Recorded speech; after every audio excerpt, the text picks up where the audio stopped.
It's been described, events recently, as particularly bad, the biggest fire and safety deployment since 1945. We are still effectively in the midst of a crisis. We are in the middle of very difficult times. It's been the wettest start to a year for 250 years. We've got the biggest pumping operation we've had in our country's history on the Somerset levels. We've got more flood defences in action than at any time before.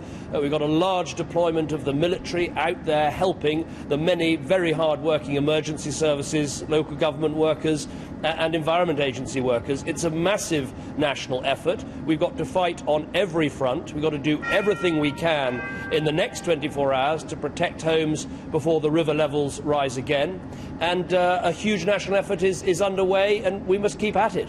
Yes, we've seen this morning in parts of Surrey how individual householders are helping one another. There's a huge sense of that. But in amongst that, and I was in Surrey yesterday talking to people, I know you visited there yourself, there's a great deal of frustration that on the one hand we hear the words from you talking about money being no object, and yet at the same time the very people you've been complimenting, those from the Environment Agency, we know there are going to be 500 redundancies.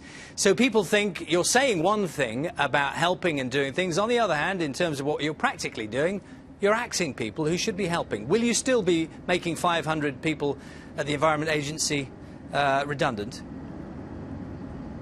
Well, those have never been announced plans, and those aren't plans that are going to be put in place. Of course, every organisation has to make sure it's efficient, but nothing will be done at the Environment Agency that will hamper our flood relief effort, and the Chief Executive has made that very clear. But let me be clear, the reason I said that money is no object in this relief operation is because I want local councils and local people to know that the rumours you hear that you might be charged for sandbags, that's not true. That the rumour you hear that councils might have to pay for the military and they won't get that money back, that's not true. I want people to know that the government absolutely stands behind this relief effort, and money isn't an object in this relief effort. Whatever is required with emergency services, Environment Agency workers, sandbags, military effort, all those things will be done in this vital period. I think it's very important people understand that.